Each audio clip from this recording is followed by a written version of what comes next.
Hello everyone, I'm Fluffy Sheba, and today we're going over a simple little guide for new players of Monster Hunter World.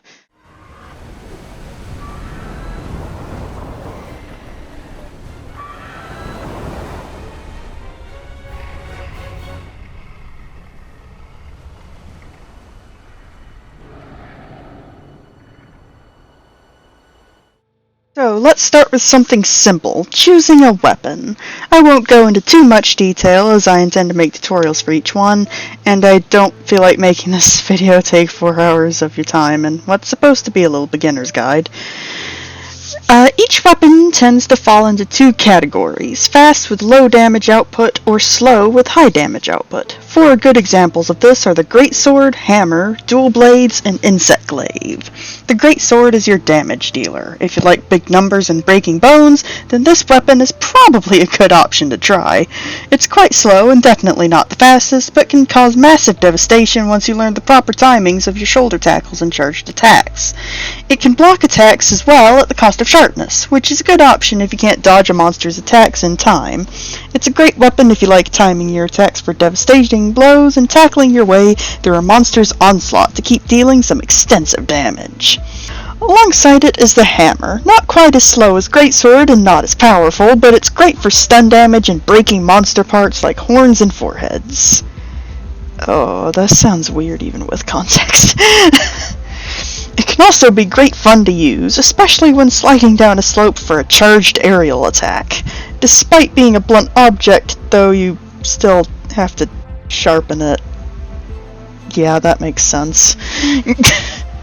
On the other hand, Insect Glaive is the only weapon capable of jumping off the ground.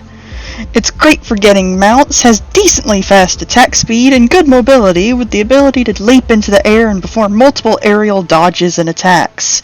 While it doesn't do nearly as much damage as some weapons in the game, it's one of the most fun weapons because of its different aerial abilities, and the mounts can give your teammates a chance to cause some serious damage to the monster. If nobody decides to flash the darn thing. Dual Blades, much like the Insect Glaive, are mostly speed, but they do the least amount of damage out of the 2.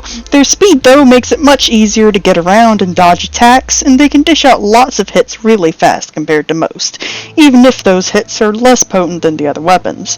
These tend to be a great weapon for beginners in my experience. They only started causing issues when we got to the flying monsters. It's a bit hard to fight something in the air if you're stuck on the ground with 2 small blades. Regardless of that, it's an extremely fun weapon, whether you're a beginner or a, expert? Veteran? One of those? Another option is ranged weapons, but, in Delta don't generally use those, so I don't really know how to begin describing some of them. Regardless of if you choose fast or bone breaking, each hunter has their own playstyle. Sometimes it can take a bit to get yours figured out. Just take your time and try out whichever weapon seems more fun to you. Fun is the main point of a game, after all. And don't forget that you don't always have to test the weapon out during a hunt. The housekeeper feline in your room can take you to the training grounds for you to test each weapon out. Another important part of hunting is the meal you eat before the hunt, and you get that at the canteen. The canteen is where you go to eat before a hunt. Eating before a hunt has many different benefits to help you make your hunts a lot easier, such as giving you extra health, stamina, and buffs to your attack, defense, and elemental resistance. During the early game, you can only have up to 2 ingredients in your meal at once, meaning you can only get small buffs for these stats and 20 plus health if those ingredients are fresh, indicated by the green sparkles around the icons. Later on in the game, you can use more than the initial 2 ingredients. There are 4 types of ingredients you can use to make a custom meal of your own, giving you more control over the stats, buffs, and skills you get. Meats give you attack, fish gives you defense, vegetables give you elemental resistance, while drinks don't give you stat buffs. They can give you some food skills, however, that can help with farming for materials or zenny. The more fresh ingredients you use, the higher the chance you have of special skills activating. There are certain sets of skills you can get by using certain ingredients. Some special food skills can save you a card if you get hit when you have a certain amount of health left, and there are some that can help you get more rewards on quests. There's also daily food skills which rotate after every quest you do. Some of these skills range from giving you a free card on quests and even having a chance at having a monster that's weaker than normal. These food buffs and skills disappear after you finish a quest or cart, so be careful and try to make use of the skills you think can help you turn a hunt in your favor. You can also use vouchers at the canteen. These will allow you to eat for free alongside having a guaranteed chance at getting the food skills that are listed for the meal. Try to make as much use of the custom platter as you can. You can also save your custom platters if there's a certain skill you're trying to eat for. Also, try not to order Chef's Choice later in the game. If you have all 6 ingredient slots available, you're better off for eating for 1 large stat boost and not 3 small boosts. Please don't be like me, who ended up having to have this explained to me by a friend when we began to put this video together. I was all the way in Master Rank. Now, time for some hunting basics. In each hunt, you'll be pitted against usually at least 1 large monster, if not multiple. Each monster will have different attack patterns that, when memorized at least a little bit, will make hunting that monster easier and more enjoyable.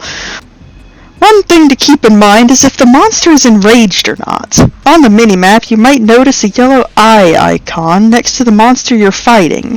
When it turns red, that means the monster is enraged, meaning it'll more than likely be faster and a bit harder to manage. It also means you can't flint shot it into a wall. Now, on the map during a hunt or expedition, you'll notice the area separated into zones, indicated by the number next to each segment. A monster won't chase you beyond a zone unless it's enraged, in which case, good luck trying to get rid of it, because an enraged monster will hunt you down until there either stops being enraged or, well, you cart. Alternately, you can throw a tongue pod at the monster to make it run to a different area if you don't want to fight the monster, but that usually doesn't work if it's already enraged. Along with slaying a monster, there's also the option to capture it. Once the monster is weak enough, oftentimes showed by it limping away, or if your research level is high enough, a skull mark showing up on the minimap, then you can place a trap down for it to walk into and then throw 2 trank bombs at it. While also being a good option to end a quest faster, this also gives you more material rewards, and some quests demand that you capture the monster instead of slaying it, and vice versa. Quick note that you can also preemptively throw 2 trank bombs at the monster, and upon walking into the trap it will already be captured. This can save you some trouble if there are other monsters or nuisances trying to ruin your day. It happens a lot. Speaking of research levels, another important thing to keep in mind is tracks. The game goes into this a little bit on its own, but doesn't really do too much. To put it simply, the more tracks you pick up, the more information about the monster you have. If you get the research level high enough on monster, then you'll know automatically where the monster is on the map immediately, without even having to pick up any tracks. Another thing is if your research level is high enough, to the right of your minimap are the icons of monsters on the map. If their portrait is highlighted blue, then once the monster is close to death, it will show a skull mark next to its name, indicating that you can capture it or slay it easily.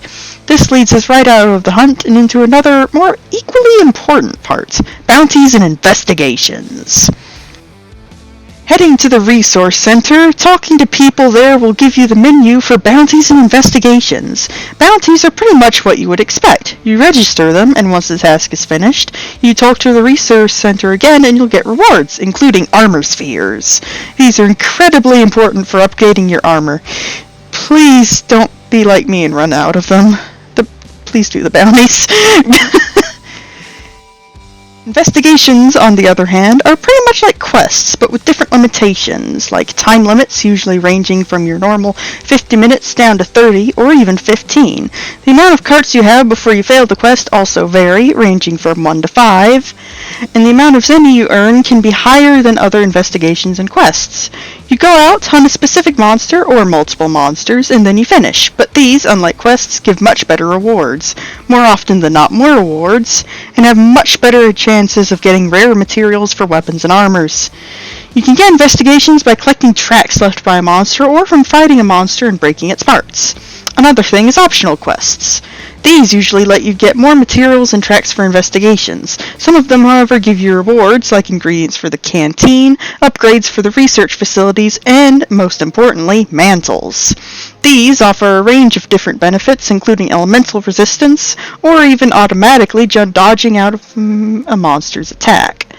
Some even give you an attack bonus for evading at the proper time, and extra stun damage depending on the type. Speaking of research facilities, an important one is Botanical Research, where you can grow and harvest bugs, plants, mushrooms, and other kinds of the many materials you may need in order to craft things like potions, antidotes, and traps. I'm not sure when this is unlocked, but I believe it's sometime after fighting Barroth. It's been a while since I was in low rank. And that just about sums up what you new hunters need to know. There's a lot more to know, to be fair, but I didn't want the video to go on too long, so these are just the basics. I intend to do some weapon tutorials later on, though, along with some other things. Special thanks to my friend Delta. I couldn't have made this video without her extensive knowledge of Monster Hunter. I mean, I could try, it just wouldn't have had nearly as much detail in it. I don't play nearly as much as she does. Anyway, I hope you found this video helpful, or at the very least entertaining in some way. Drop a like if you want, and subscribe if you want to see more. There's also a Discord link down below, so if you're looking for some hunting friends, then jump on in. We also play Sea of Thieves there, and you'll usually find me going on and on about something related to Sonic or memes. So if that's your thing, feel free to join the crew. I'll see you all in the next video. Goodbye. See ya next time.